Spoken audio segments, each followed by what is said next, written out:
আল্লাহ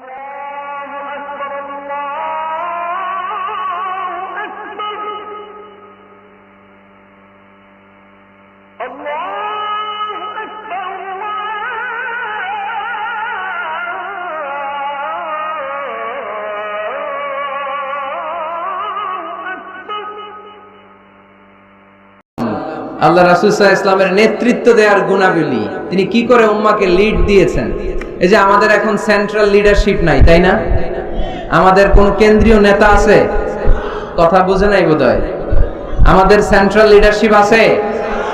ফিলিস্তিনে আমরা মার খাই, ইরাকে মার খাই, সিরিয়াতে আমাদের বাড়িগুলো ভেঙে চুরে মেসাকার, আরাকানে আমাদেরকে তো ভাগায় দিছে আরাকান থেকে।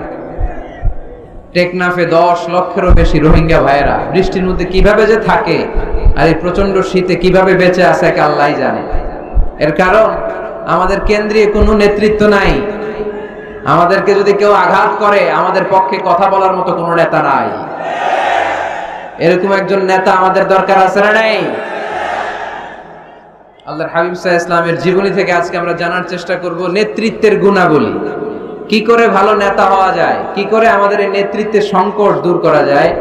আজকের এই চমৎকার রজনীতে এ ব্যাপারে কিছু কথা আমি রাখবো। মা তৌফিকি ইল্লা বিল্লাহ। তার আগে একজন আমাকে শোনান যে নেতা কাকে বলে? Who is the leader? নেতাকে হ্যাঁ কি করে? যে নেতৃত্ব দেয়, আর যিনি সঠিক পথ দেখায়, আর যিনি ইমাম। মাশাআল্লাহ, সুন্দর। আর এদিক থেকে বলো, যার নির্দেশ মানি। মাশাআল্লাহ, অনেক কথা চলে আসছে। মাশাআল্লাহ, ঠিক আছে। তো হু ইজ দ্য লিডার? নেতা কাকে বলে, এটা দিয়ে শুরু করি আজকে। নেতা হচ্ছে ওই লোক যে পথ দেখায়, ঠিক কিনা? কল্যাণের পথ, সমৃদ্ধির পথ, উন্নয়নের পথ, জান্নাতের পথ, ঠিক কিনা? লিডার কাকে বলে? The leader is one who knows the way, shows the way and goes the way.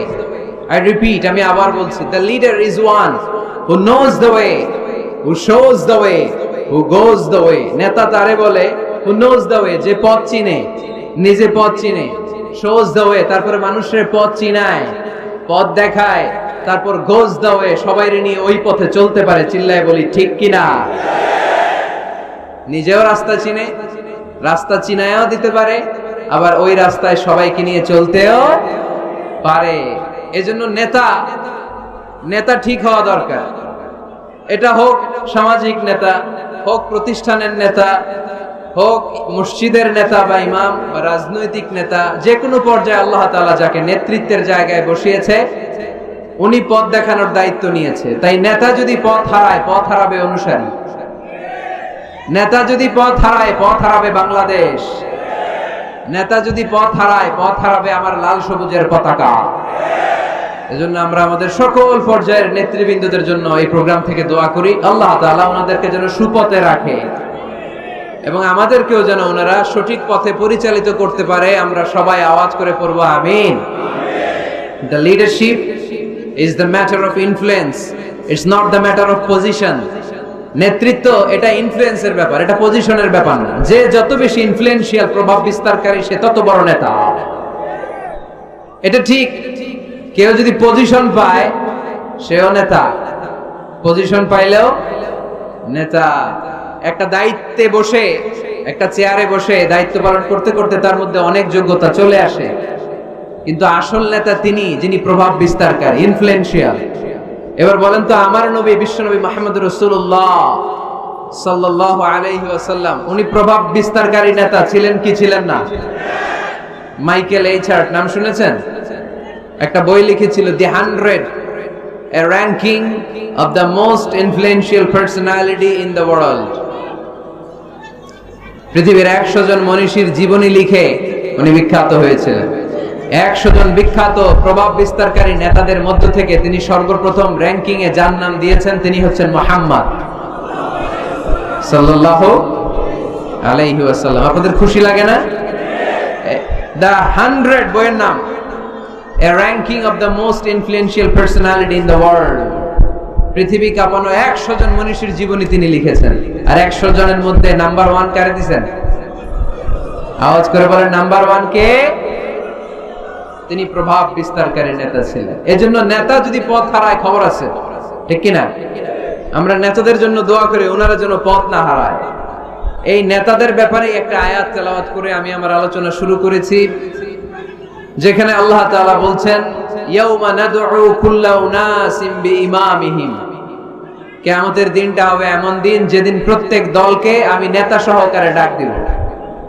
পৃথিবীর প্রতিটি মানুষ নেতাদেরকে নিয়ে দাঁড়াবে। নেতারা যদি গোল্লায় যায় অনুসারীরাও গোল্লায় যাবে, নেতা যদি জাহান্নামে অনুসারীও জাহান্নামে, নেতা যদি জান্নাতে যায় অনুসারীরাও জান্নাতে। চিল্লায় বলেন ঠিক কি না? এজন্য আল্লাহ বলেন ইয়াউমা নাদউ কুল্লা উনাসিম বিইমামিহিম ফামান উতিয়া কিতাবাহু বিয়ামিনিহি ফাউলাইকা ইয়াকরাউনা কিতাবাহুম ওয়ালা ইউযলামুনা ফাতিলা। সুবহানাল্লাহ পড়েন। আল্লাহ বললেন সেদিন দুনিয়ার সব মানুষগুলোকে আমি তাদের নেতা সহকারে ডাকবো, নেতা সহকারে দাঁড় করাবো।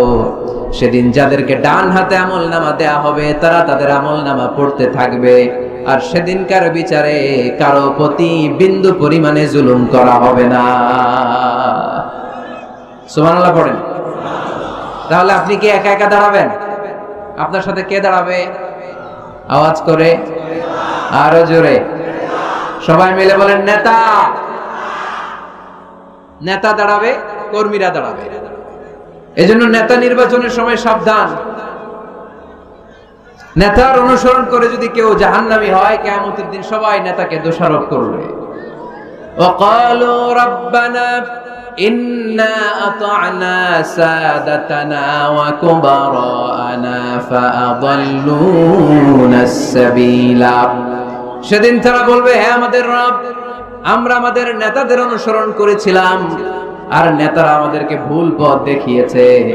আজকে আমাদের আগে নেতাদেরকে আপনি শাস্তি দেন, নেতাদেরকে আগে জাহান্নামে ফেলেন, তারপরে নেতাদের পরে আমরা জাহান্নামে ঢুকবো।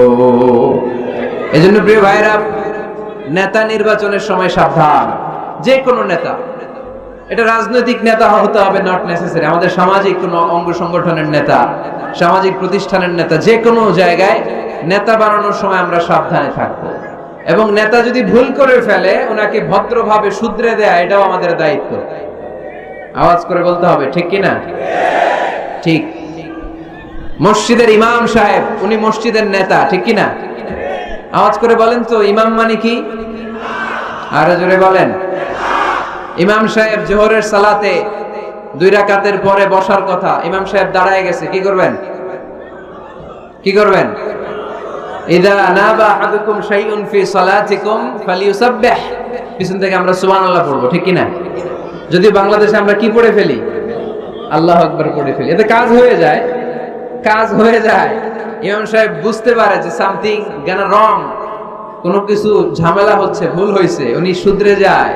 কিন্তু আসলে পড়তে হবে সুবহানাল্লাহ, তাসবিহু লিররিজাল ওয়া তাসফিকু লিন-নিসা। ইমাম ভুল করছে, পুরুষরা ধরতে পারলে পড়বে সুবহানাল্লাহ। পিছনের পুরুষ মুক্তাদিরা কেউ ভুল ধরতে পারে নাই, পিছনের মহিলারা ভুল ধরতে পারছে, ওনারাও শুধরে দিতে হবে, ঠিক কি না? ওনারা কি করবে? এরকম তাসফিক করবে, শুধরে দিতে হবে, ঠিক কি না? আচ্ছা, ইমাম সাহেব কেরাতে ভুল করলেন, 1 বার 2 বার 3 বার, ইমাম সাহেব বারবার আটকে যায়, করতে পারে না। তখন আমাদের দায়িত্ব কি? তাফতাহু আলাল ইমাম, ইমামকে ছুটায় দিতে হবে, শুধরে দিতে হবে, ঠিক কি না? তো মসজিদের ইমাম যদি ভুল করে, মসজিদের নেতা ভুল করলে যদি শুধরে দিতে হয়, সমাজের নেতাও ভুল করলে শুধরে দেওয়ার দরকার আছে না নাই? এটাও শুধরে দিতে হবে নসিহতের মাধ্যমে, সুন্দর পরামর্শের মাধ্যমে। নেতারাও মানুষ, ওনারা ফেরেশতা নয়, ওনাদেরও ভুল হয়ে যেতে পারে। নসিহতের মাধ্যমে, সুন্দর পরামর্শের মাধ্যমে নেতাদেরকে শুধরে দিতে হবে, ঠিক কি না? আমরা নেতৃত্বের গুণাবলীর ব্যাপারে কথা শুনবো। আমরা আজকে দেখার চেষ্টা করব একজন নেতা হলে কি করতে হয়, নেতার কি কোয়ালিটি লাগে, এবং আমরা একটু সবাই মিলে ক্রস চেক করব, ডাবল চেক করব যে এই গুণগুলো আমার রাসূলের ছিল কিনা। কেমন ভাবে রাসূল সাল্লাল্লাহু আলাইহি ওয়াসাল্লাম এই গুণগুলোর আলোকে আমাদেরকে নেতৃত্ব দিয়েছেন। আমাদের নেতৃত্ব সংকট দূর করার জন্য এগুলোর ব্যাপারে জানার দরকার আছে না নাই? আছে। নেতৃত্ব দিতে হলে সর্বপ্রথম যে কোয়ালিটিটা লাগে সেটা হচ্ছে কাজ করা লাগে। কাজ। কেউ যদি নেতা হইতে চায় তার কি করা লাগবে? আমি প্রশ্ন করলে আমাকে উত্তর করবেন। নেতা হইতে হইলে আগে কি করতে হয়? কাজ। আগে কাজ পরে নেতা। যে কাজ করে সে নেতা হয়। শুধু বক্তব্য দিলে নেতা হওয়া যায় না, ঠিক কি না? বক্তব্য সর্বস্ব নেতা কি আমরা চাই? আমরা এমন নেতা চাই যারা কাজ করবে আমাদের জন্য 24 ঘন্টা, যারা আমাদের জন্য মাঠে ময়দানে চলে আসবে, দিনরাত কাজ করে বাংলাদেশকে সোনার বাংলা হিসেবে তারা গড়ে তুলবে। আওয়াজ করে বলেন ঠিক কি না? তাহলে নেতা হওয়ার জন্য প্রথম যে কোয়ালিটি বৈশিষ্ট্যের দরকার সেটা হচ্ছে আগে কাজ পরে নেতা। আমি প্রশ্ন করব, আপনারা আওয়াজ করে উত্তর দিন। আগে কি? সবাই উত্তর দিতে পারেন নাই, আওয়াজ করে বলেন আগে কি পরে কি? আগে পরে মনে থাকবে? তাহলে নেতৃত্ব দিতে হলে প্রথমে কাজ করতে হয়। প্রথমে যে কোনো কাজ করো না ভাই, যে কোনো কাজ করো তা যেন হয় সবার চেয়ে সবচেয়ে সুন্দর, ঠিক কি না? যে কোনো কাজ করো না ভাই, যে কোনো কাজ করো তা যেন হয় সবার চেয়ে সবচেয়ে সুন্দর। হোক না সেটা পড়া লেখা, রঙের ভাষায় ছবি আঁকা, হোক না সেটা সামান্য কাজ কিংবা মহত্তর, তা যেন হয় সবার চেয়ে সবচেয়ে সুন্দর। যে কোনো কাজ করো না ভাই, যে কোনো কাজ করো তা যেন হয় সবার চেয়ে সবচেয়ে সুন্দর, ঠিক না? যেটাই করি আমরা ওটা যেন উইথ প্রফেশনালিজম, সর্বোচ্চ ইফোর্ট দিয়ে যেন আমরা করি। যে করতে পারবে সেই নেতা হবে, সেই নেতা। তাহলে আমরা বুঝলাম আগে কাজ পরে to serve before to lead. I repeat, আমি আবারও বলছি, to serve before to lead. নেতৃত্ব দেওয়ার আগে আগে কাজ করতে হবে। আরবিতে বলে সাইয়্যিদুল কওমি খাদিমুহুম। জাতির নেতা তো সে হয় যে জাতির খেদমত করে। খেদমত না করে নেতা হওয়া যায়? কাজ না করে নেতা হওয়া যায়? যায় না। এজন্য আগে কাজ। বক্তব্য দিলে চলবে না, ওই নেতা আমরা মানি না। কাজ করে দেখেন আপনি আমাদেরকে। জনগণের জন্য কাজ করেন, দেশের জন্য কাজ করেন, মাটি ও মানুষের জন্য কাজ করেন, then you are our leader. তখন আপনি আমাদের নেতা, আপনার স্থান আমাদের হৃদয়, ঠিক কিনা? এবার আসলে আমরা দেখি যে আল্লাহ রাসূল সাল্লাল্লাহু আলাইহি সাল্লাম উনি কাজ করতেন কিনা, উনি কাজ করতেন কিনা, নাকি উনি বসে থাকতেন আর বক্তব্য দিতেন? দেখার দরকার আছে না নাই? শুরুতেই আমরা বলেছি আমরা দেখব লিডারশিপের যে কোয়ালিটি গুলো, এগুলো আল্লাহর হাবিবের জীবনে পাওয়া যায় কিনা কোরআন সুন্নাহর আলোকে আমরা ক্রস চেক করব ইনশাআল্লাহ। পড়েন। আল্লাহর হাবিবের কাছে কোরআনের প্রথম 5 আয়াত নাজিল হলো। আল্লাহর হাবিবের বয়স তখন 40 বছর। ইকরা বিসমি রাব্বিকাল্লাযী খালাক, খালাকাল ইনসানা মিন আলাক, ইকরা ওয়া রাব্বুকাল আকরাম, আল্লাযী আল্লামা বিল কলম, আল্লামাল ইনসানা মা লাম ইয়ালাম। এই 5টা আয়াত নাজিল হওয়ার পরে বিশ্বনবী ভয় পেয়ে গেলেন। বিশ্বনবীর গায়ে জ্বর চলে আসলো, অন্তর কাঁপতে লাগলো। ভয় পেয়ে বিশ্বনবী আম্মা জান খাদিজাতুল কুবরা তাহেরা রাদিয়াল্লাহু তাআলা আনহার কাছে আসলেন। এসে বললেন, খাদিজা জাম্মিলুনি জাম্মিলুনি, ও খাদিজা, এমন এমন ঘটনা 5টি আয়াত কোরআনের এই মাত্র আমার কাছে হেরা পর্বতে নাজিল হয়েছে। আমার মনে হয় আমি বাঁচবো না, আমারে তোমরা কম্বল চাপা দাও। কি চাপা দাও? কি চাপা দাও? কম্বল চাপা দাও। জাম্মিলুনি, আমার কম্বল দিয়ে চাপ দিয়ে ধরো, আমার শীত লাগে, আমার ভয় লাগে, মনে হয় আমি বাঁচবো না। আম্মা জান খাদিজা বললেন, আল্লাহি লা ইউখজিকাল্লাহু আবাদা, ও মুহাম্মদ আপনি ভয় পাবেন না, কখনোই আল্লাহ আপনারে অপদস্থ করবে না। কারণ ইন্নাকা লা তাসিলুর রাহিমা, ও মুহাম্মদ নিশ্চয় আপনি আত্মীয়তার সম্পর্ক বজায় রাখেন। ওয়া তাসদুকুল হাদিসা, সব সময় সত্য কথা বলেন। ওয়া তাহমিলুল কাল্লা, আপনি মানুষের বোঝা বইয়ে দেন। ওয়া তাকসিবুল মা'দুমা, যার টাকা পয়সা নাই তারে আপনি রোজগার করে দেন। ওয়া তাকরিউদ দাইফা, আপনি সব সময় মেহমানদারি করতে পছন্দ করেন। ওয়া তুঈনু আলা নাওয়াইবিল হক, সত্য যেখানে বিপন্ন সেখানে আপনি সত্যের বীর সৈনিক হয়ে দাঁড়িয়ে যান। কে বলতেছে? স্ত্রী। কে বলে? স্ত্রী। কার ব্যাপারে বলে? হাজবেন্ডের ব্যাপারে বলে। প্রিয় ভাইরা মনে রাখবেন, কারো ব্যাপারে সঠিক তথ্য যদি পেতে চান, বড় সাহেবের ব্যাপারে বড় সাহেবের ড্রাইভারের কাছ থেকে খোঁজ নিয়েন, বড় সাহেবের ঘরের কাজের বুয়ার কাছ থেকে একটু খোঁজ নিয়েন, বড় সাহেবের বাড়ির দারোয়ান থেকে একটু খোঁজ নিয়েন, আর বড় সাহেবের বউয়ের কাছ থেকেও খোঁজ নিয়েন।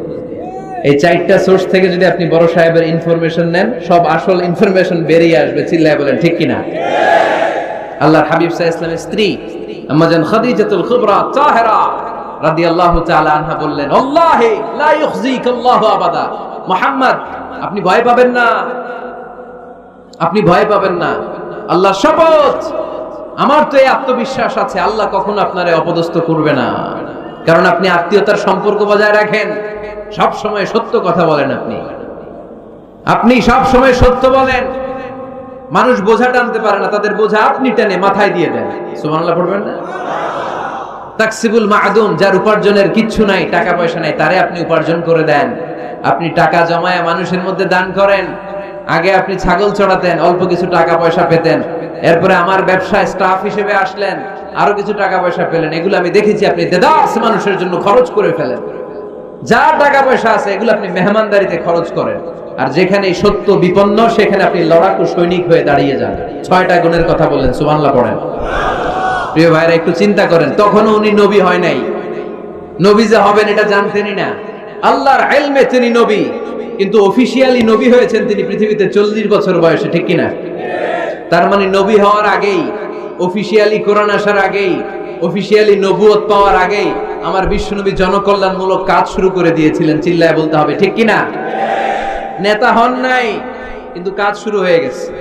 His mission is there, his vision is there, his work is there.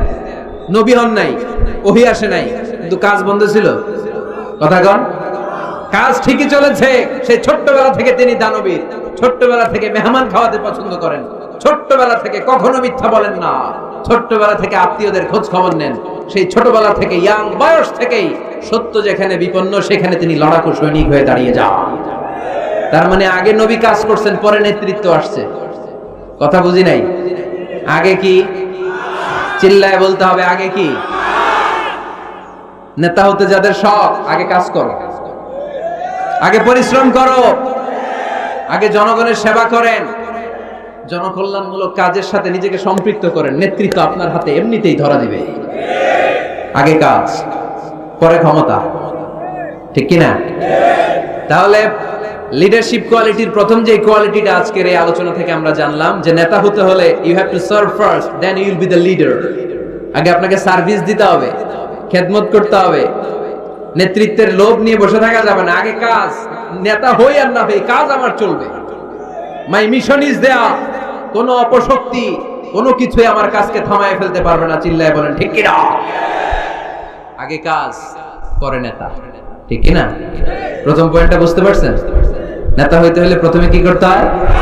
আওয়াজ করে বলেন, আগে কি, পরে। মাশাআল্লাহ, এই তো বুঝতে পারছেন। নেতা হওয়ার 2 নাম্বার কোয়ালিটি হচ্ছে you have to overcome the challenges and you have to face the trials.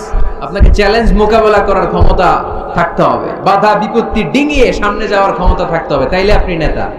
নেতা যদি দুর্বল চিত্তের হয়, এটা কি নেতা না খেতা? হ্যাঁ, নেতা হইতে হলে আপনাকে চ্যালেঞ্জ মোকাবেলা করতে জানতে হবে। পাহাড় সম চ্যালেঞ্জ, আপনি এটাকে ডিঙ্গিয়ে চলে যেতে হবে। কোনো কিছু তাকে নাড়ায় না, সে অনড়। কোনো কিছুতে সে টলে না, সে অটল, সে নেতা, ঠিক কিনা? এজন্য আল্লাহ বললেন, ওয়াইযি বিতালা ইব্রাহিম রাব্বুহু বিকালিমাতিন ফাতাম্মাহুন্না ক্বালা ইন্নী জাঈলুকা লিন-নাসি ইমামা। ও নবী, স্মরণ করেন সে সময়ের কথা যখন আমি ইব্রাহিমকে অনেকগুলো পরীক্ষা করেছিলাম। প্রতিটা পরীক্ষায় ইব্রাহিম সফলতার সাথে উত্তীর্ণ হয়েছে।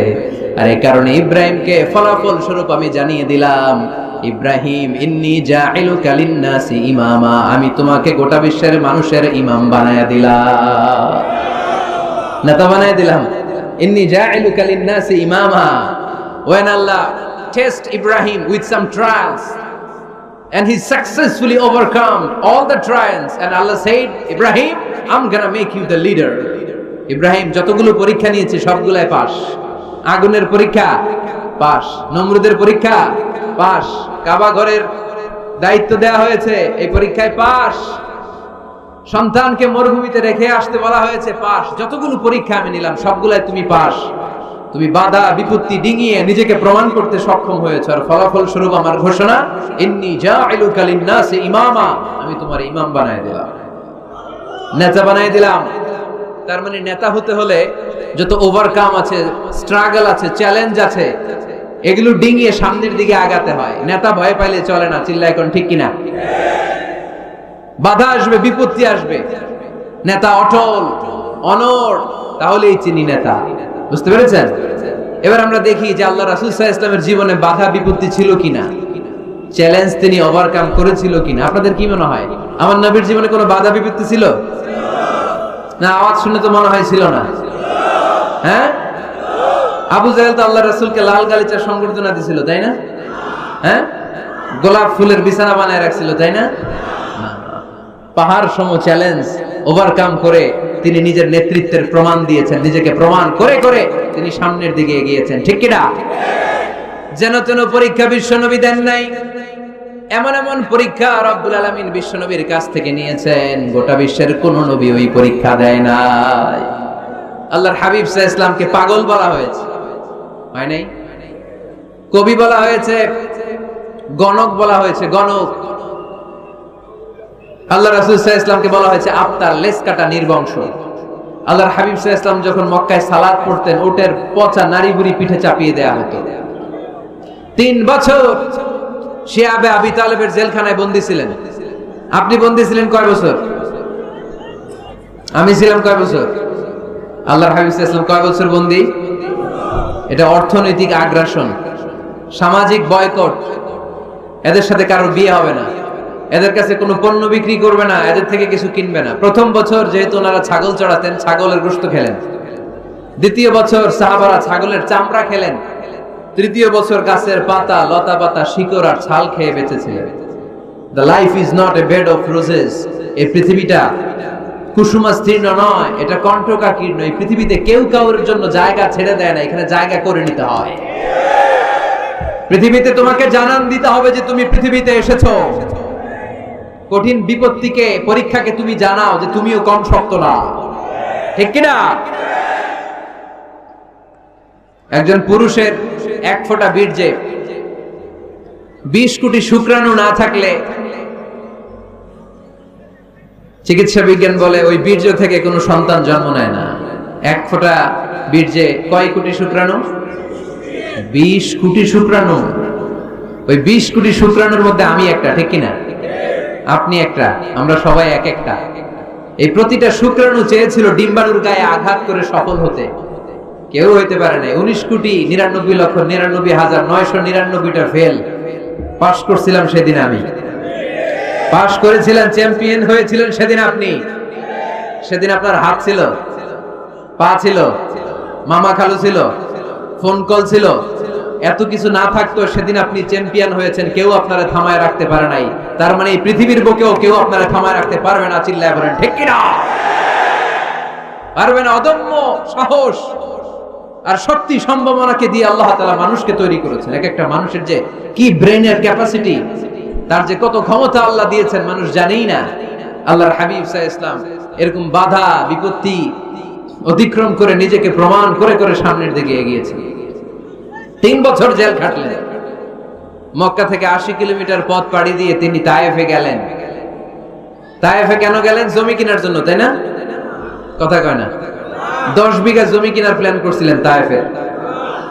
হ্যাঁ, নিজের কোন লাভের জন্য গেছেন তায়েফে? তায়েফবাসীদেরকে জাহান্নামের আগুন থেকে বাঁচানোর জন্য, নিজের লাভের জন্য না।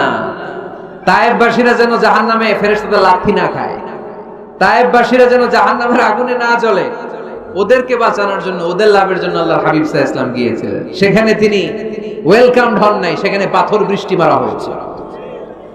এমন তাবৎ কোনো অত্যাচার নাই বিশ্বনবীর উপর করা হয় নাই। তিনটা জায়গায় কি সুশ্রী দেহ আমার নবীর, কি সুন্দর ছিল আল্লাহর হাবিব সাল্লাল্লাহু আলাইহি ওয়াসাল্লামের শরীর। তিনি বলতেন আনা মালিহুন ওয়া আখি ইউসুফু সাবিহুন, আমি লাবণ্যময় সুন্দর, আমার ভাই ইউসুফ সাদা সুন্দর। মিলহুন থেকে মালিহ, মিলহুন মানে লবণ, লবণ থেকে লাবণ্যময়। আমি লাবণ্যময় সুন্দর, আমার ভাই ইউসুফ সাদা সুন্দর। এই সুন্দর মানুষটার দেহে পাথর মারা হয়েছে। Can you imagine that? আপনি কি কল্পনা করতে পারেন? তিনটা জায়গায় বিশ্বনবীকে আক্রান্ত করা হয়েছে, রক্তের বন্যা বইয়ে গিয়েছিল। আওয়াজ করে বলেন ঠিক কিনা? খেয়ে না খেয়ে দিন প্রচারের কাজে নিজেকে দিয়েছ বিলিয়ে, তায়েফের কাফিরেরা চিনল না সে আলো, দুষ্ট ছেলেদের পিছু দিল লেলিয়ে। পাথরের আঘাতে ক্ষত বিক্ষত হয়ে সারা শরীর থেকে রক্ত ঝরে। হে রাসূল তোমাকে ভুলি আমি কেমন করে, হে রাসূল তোমাকে ভুলি আমি কেমন করে। ঠিক কি না? তায়েফের ছেলেরা রক্তাক্ত করেছিল সেদিন আমার নবীকে। বিশ্বনবী অটল অনড়, মন খারাপ করেননি, সবর ইখতিয়ার করেছেন, মাফ করে দিয়েছেন। নিজ এলাকা থেকে চলে যেতে বাধ্য করা হয়েছে, হিজরত করলেন মক্কা থেকে মদিনায়। আহা, মক্কাকে এত ভালোবাসতেন বিষ্ণু ইসা ইসলাম, হিজরতের রাতে বারবার মক্কার দিকে তাকায়, বারবার তাকায়, চোখের পানি ছাড়ে আর বলে মক্কা তো আহাব্বুল বিলাদ ইলাইয়া, মক্কা আমার কাছে সবচেয়ে প্রিয় নগরী, প্রিয় শহর। লাউলা উখরিজতু লামা খরাজতু, আমার যদি জোর করে মক্কা থেকে তাড়িয়ে দেয়া না হতো আমি জীবনও মক্কা ছেড়ে কোথাও যেতাম না। নিজ এলাকা ছেড়ে চলে গেলেন। খাইবারে খাবারের মধ্যে বিষ মিশিয়ে দেয়া হয়, জানেন ঘটনা? এক ইহুদি নারী দাওয়াত দিয়েছে বিশ্বনবীকে। বিষ্ণু ইসা ইসলাম দাওয়াত পেলে ফিরাতেন না, তিনি গেলেন। খাসির গোশত খেতে পছন্দ করতেন, খাসির গোশতের মধ্যে পয়জন মিক্স করে দেয়া হলো, বিষ। এই বিষের ব্যথায় তিনি আজীবন কষ্ট পেয়েছেন। এন্তেকালের আগে তিনি বলেছিলেন, ওই যে খাইবারের যুদ্ধে যে ব্যথাটা আমি পেয়েছি বিষের কারণে, ওই ব্যথা আজকে আমার আবার উঠেছে। এজন্য আমার নবীর মৃত্যুটা ছিল শাহাদাতের মৃত্যু। তাকে বিষ্ণু ইসা ইসলামকে বিষ খাইয়ে এই দুনিয়া থেকে বিদায় করানো হয়েছে। স্বাভাবিক মৃত্যু ছিল না বিশ্ব নবীর, ওই বিষের ব্যথায় তিনি মৃত্যুর আগে কাতরাচ্ছিলেন। ব্ল্যাক ম্যাজিক করা হয়েছে, 6 মাস অসুস্থ। লাবিদ ইবনুল আসাম ইহুদিদের মিত্র বিশ্ব নবীরে ব্ল্যাক ম্যাজিক করেছে। ব্ল্যাক ম্যাজিক চিনেন না? বান মারা না এলাকায়, নরসিংদীতে আছে, কি বলে এটারে, কি কয়? হ্যাঁ, কি মারে? বান মারে, জাদুটোনা, এগুলো করেন আপনারা? এগুলো করেন না। আল্লাহর হাবিব সাল্লাল্লাহু আলাইহি ওয়াসাল্লামকে 6 মাস ব্ল্যাক ম্যাজিক করে রাখা হলো। তার মানে অত্যাচার, অনাচার, পরীক্ষার, বাধা বিপত্তির এমন কোনোটা নাই যেটা বিশ্বনবী অতিক্রম করে নাই, ঠিক কিনা? তার মানে যিনি নেতা হবেন তাকে পরীক্ষা দিয়ে নেতা হতে হবে, বাধা বিপত্তি এগিয়ে সামনে যেতে হবে, তা না হলে তিনি নেতা হতে পারবে। তার সবগুলা গুণ বিশ্বনবী সাল্লাল্লাহু আলাইহি ওয়াসাল্লামের মধ্যে ছিল। আলহামদুলিল্লাহ পড়েন। নেতা হওয়ার জন্য 3 নম্বর যে কোয়ালিটি লাগে সেটা হচ্ছে এলোকোয়েন্স, বাগ্মিতা। বক্তব্য দিতে জানা লাগে, বক্তব্যে পারঙ্গমতা থাকা চাই, ফাসাহাত, বালাগাত জানা চাই। নেতা যদি ভাষণ দিতে না পারে এটা কি নেতা? কথা কয় না, এটা নেতা? এজন্য নেতা হইতে হইলে কি করা লাগে? ভাষণ দিতে জানা লাগে। দেখবেন যত বড় নেতা তত চমৎকার তার ভাষণ।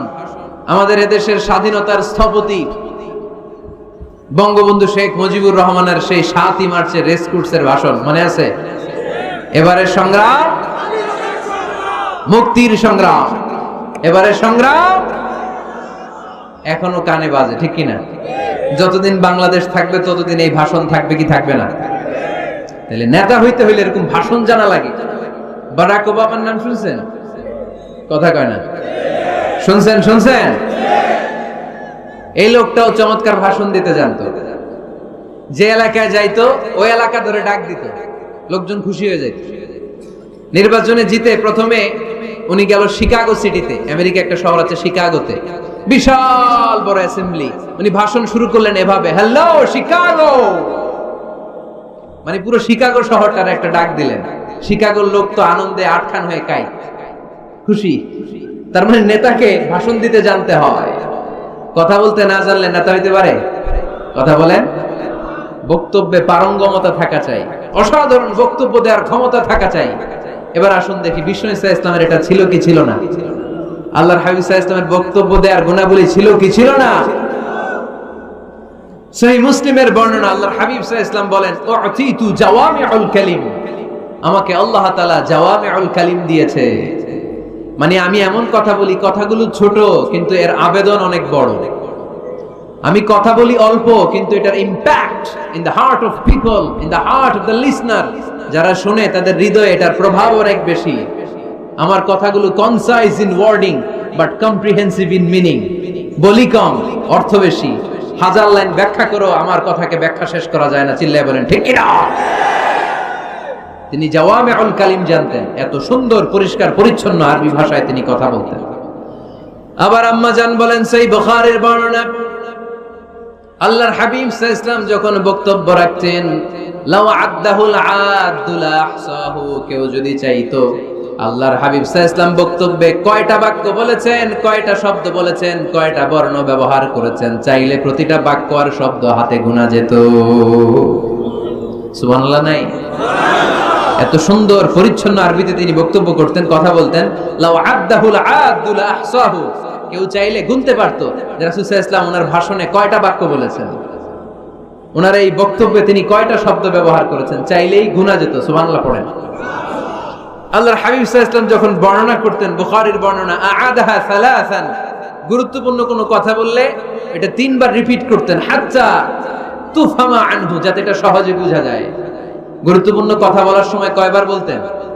আল্লাহর হাবিব সাল্লাল্লাহু আলাইহি ওয়াসাল্লাম একবার তাকওয়ার ওয়াজ করছিলেন আর বলছিলেন, আত-তাকওয়া হা হুনা, আত-তাকওয়া হা হুনা, আত-তাকওয়া হা হুনা, ওয়া ইউশিরু ইলা সাদরিহি সালাসা মাররাত। তাকওয়া এখানে, তাকওয়া এখানে, তাকওয়া এখানে বলে তিনি অন্তরের দিকে তিনবার ইঙ্গিত করেছেন। সুবহানাল্লাহ পড়বেন না? তাকওয়া থাকে কোন জায়গায়? কোথায়? নাকি আল্লাহর হাবিব বলছেন আত-তাকওয়া হা হুনা, আত-তাকওয়া হা হুনা, আত-তাকওয়া হা হুনা? কি বলছেন? আত-তাকওয়া হা হুনা। তাকওয়া থাকে হৃদয়ে। তার মানে গুরুত্বপূর্ণ কথা বলার সময় আল্লাহর হাবিব সাল্লাল্লাহু আলাইহি ওয়াসাল্লাম তিনবার রিপিট করতেন। সুবহানাল্লাহ পড়েন। এরপর আম্মা জান আয়েশা রাদিয়াল্লাহু তাআলা আনহা বর্ণনা করেন, বুখারীর বর্ণনা, ইয়াতাকাল্লামু বিকালামিন বাইয়িন ফাসলিন, আল্লাহর হাবিব যখন কথা বলতেন, ইয়াতাকাল্লামু বিকালামিন বাইয়িন, সুস্পষ্ট ভাবে কথা বলতেন, ফাসলিন, থেমে থেমে কথা বলতেন, ইয়াতাহাফফাযুহু মান জালাসা ইলাই, তার আশেপাশে যারা বসে থাকতো চাইলে সবগুলো কথা সহজেই মুখস্থ করে ফেলতে পারতো। ইয়াতাকাল্লামু বিকালামিন বাইয়িন, সুস্পষ্ট কথা বলতেন, অস্পষ্ট কোনো কথা আল্লাহর হাবিব সাল্লাল্লাহু আলাইহি ওয়াসাল্লাম কখনো বলেন নাই। ফাসলিন, থেমে থেমে, এক বাক্য শেষ আরেক বাক্য, এক কথা শেষ আরেক কথা। ইয়াতাহাফফাযুহু মান জালাসা ইলাই, এত সুন্দর করে বলতেন তার আশেপাশে যারা বসা চাইলে এগুলো মুখস্থ রাখতে পারতো। আওয়াজ করে পড়তে হবে আল্লাহু আকবার। আবার আল্লাহর নবী মাঝে মাঝে আবেগ ঘন বক্তব্য দিতেন। সাহাবারা বলেন, বিশ্বনবী মাঝে মাঝে এমন বক্তব্য রাখতেন, ওয়াজিলাত মিনহাল কুলুব, যারাফাত মিনহাল আয়ুন, বিশ্বনবীর বক্তব্য শুনে আমাদের হৃদয় বিগলিত হয়ে যেত। বিশ্বনবীর আলোচনা শুনে, নসিহত শুনে আমাদের চোখ দিয়ে দাঁড় দাঁড় করে পানি ঝরতো,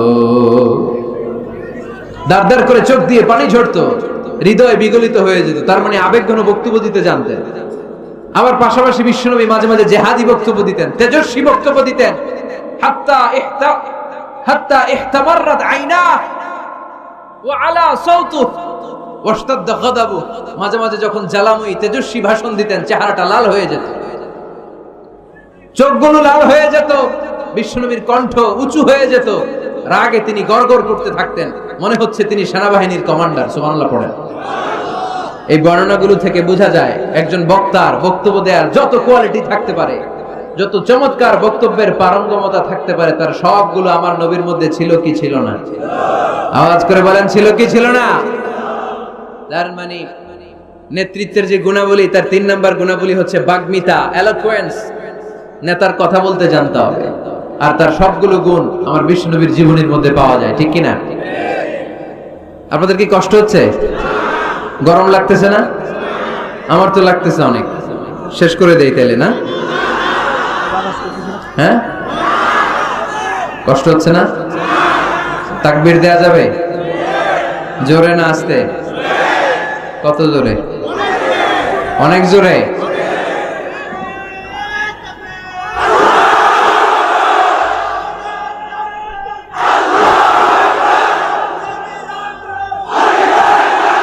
পানি আছে?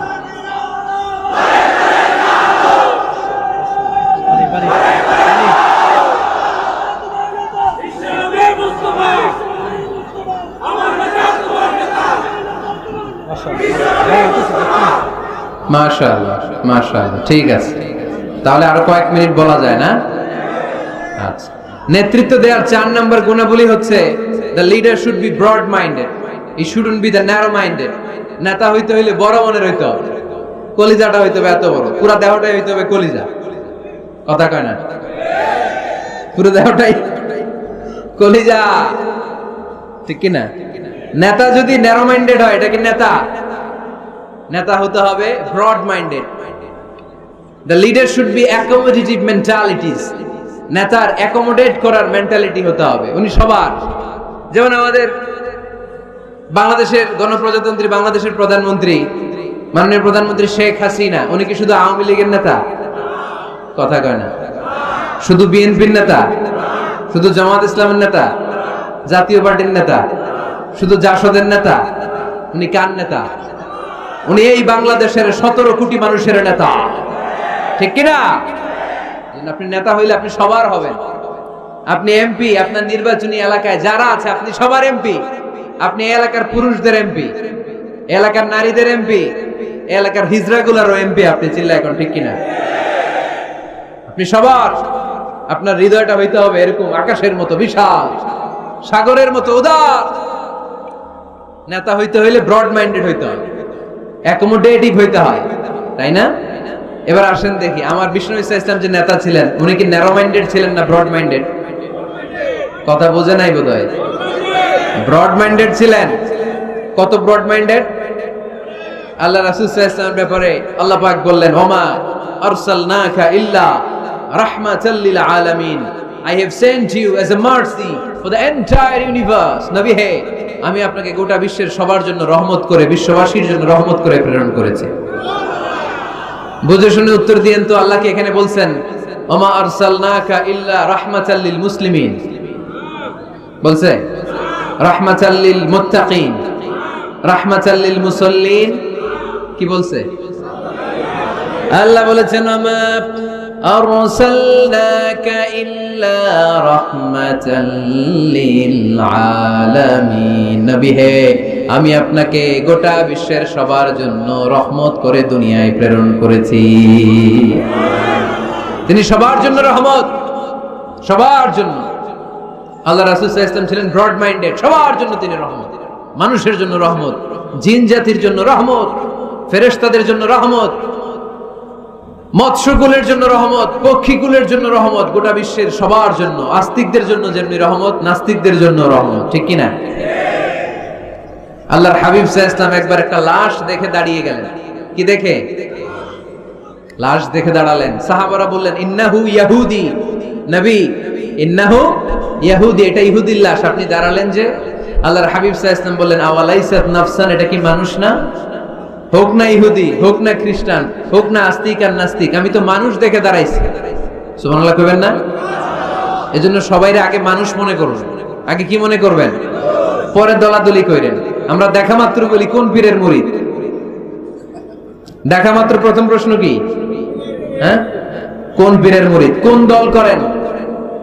হ্যাঁ, ভারতপন্থী না পাকিস্তানপন্থী? আছে না নাই? এই যে দলাদলি, খালি পিস পিস করি, খালি ভাগাভাগি। যারা পিস পিস করে আল্লাহ এদেরকে পিস পিস করে ফেলবে, ঠিক কিনা? বিষ্ণুনবী এসেছেন মিলানোর জন্য, মিলিয়ে দেওয়ার জন্য বিষ্ণু ঈসা ইসলামের আগমন ঘটেছে। আর আমরা খালি পিস পিস। আমরা আহলে হাদিস মসজিদ বানাই এক জায়গায়, এক এলাকায় আহলে হাদিস মসজিদ, আরেক এলাকায় হারাও বানাইছে হানাফি মসজিদ। আছে না নাই? আহলে হাদিস মসজিদে হানাফি মুসল্লি ঢুকতে পারবে না, হানাফি মসজিদে আবার আহলে হাদিসরা ঢুকতে পারবে না। কোথায় চলে গেলাম আমরা? আমরা মানুষকে মানুষ হিসেবে কনসিডার করি না। সে মুসলমান, এটা তার বড় পরিচয়, এটা আমরা সামনে আনতে চাই না। আগে নিয়ে আসি হানাফি না আহলে হাদিস, আগে নিয়ে আসি বিএনপি না আওয়ামী লীগ, সে যে মানুষ, তার বড় পরিচয়। তারপর সে মুসলিম, সে আমার ভাই, এটা আমরা ভুলে গিয়েছি। আওয়াজ করে বলেন ঠিক কিনা? ভুলে গেছি। আমাদের প্রভু এক নবীর উম্মত, জীবন বিধান এক, ওই শিবানী কোরআন। আমাদের প্রভু এক নবীর উম্মত, জীবন বিধান এক, ওই শিবানী কোরআন। তবে কেন এক হে মুসলমান, একে হও করিয়া হবার। বাইতুল্লাহ এক, মদিনা শরীফ এক, উহুদ পাহাড় এক, বদরের মাঠ এক। ঠিক কিনা? বাইতুল্লাহ এক, মদিনা শরীফ এক, উহুদ পাহাড় এক, বদরের মাঠে। একটা তো জীবন আর মরণ তো একটাই, একে সাথে মিলে মিশে একটাই প্রাণ। তবে কেন এক হে মুসলমান, একে হও করিয়া হবার। আমাদের প্রভু এক নবীর উম্মত, জীবন বিধান এক, ওই শিবানী কোরআন। তবে কেন এক হে মুসলমান, একে হও করিয়া হবার। ঠিক কিনা? বাইতুল্লাহ এক, মদিনা শরীফ এক, বদরের মাঠ এক, উহুদের প্রান্তর এক, কোরআন এক, নবী এক, আল্লাহ এক। কিন্তু আমরা আছি কিলাকিলি নিয়ে। ঠিক কিনা? এই কিলাকিলি আমরা আর করতে চাই? দলাদলি আমরা করতে চাই? আমরা ঐক্য চাই। আমরা কি চাই? এমন ঐক্যের সিন্ডিকেট আমাদের করতে হবে যাতে কোনো অপশক্তি এই সিন্ডিকেটকে ভাঙতে না পারে। চিল্লায় বলো ঠিক কিনা?